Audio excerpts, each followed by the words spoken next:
Alright. Portuguese video. So, another test. Ito naman, testingin natin. Lubrex. 4-stroke. Ayan, ester oil siya na 1060. So, susubukan natin to, Lubrex. Tingnan natin kung ano mangyayari sa kanya. So, ito pinatesting. Pinadala din to ng customer, hindi ng company. Customer nagpadala nito. Tingnan natin kung ano mangyayari sa kanya. Ito yung oil pan. Lagyan natin.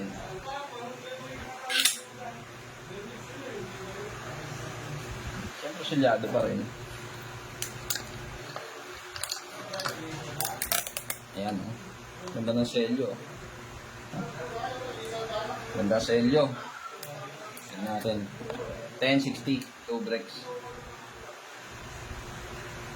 Tigas, Lucet. Ay, Lili, kaya ba? Sana.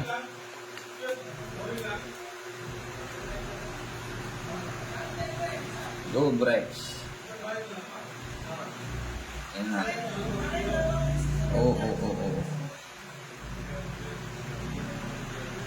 Wala siyang coloran.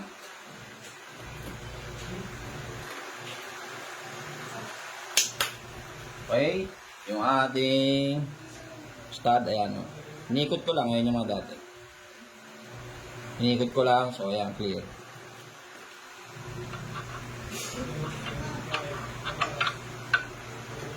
Tingnan natin kung ano mangyayari sa kanya.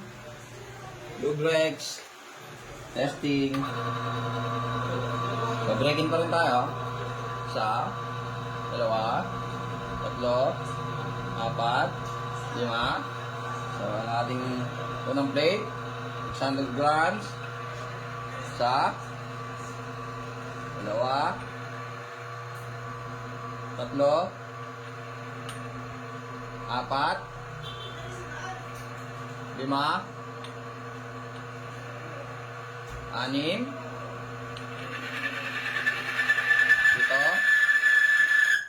Oh, yun. Pagsampa ng 7, okay na. So, yun yung para kay Lubrex brush na 1060 fully synthetic. May accreditation na, may ano siya, API SN Jaso Matu Lubrex.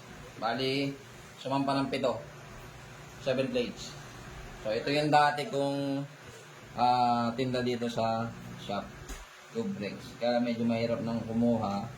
Gawa lang ang tagal ng shipment sa importation. Pero good siya. Yun ang inabot niya. Isa, dalawa, tatlo, apat, 5, 6, 7. 7 plates. Yan natin yung kanyang damage. Okay? So good. O yan, Jojit. Ayan yung Lubrex mo. Na-test na natin. 7 plates yan. Okay. 7 plates.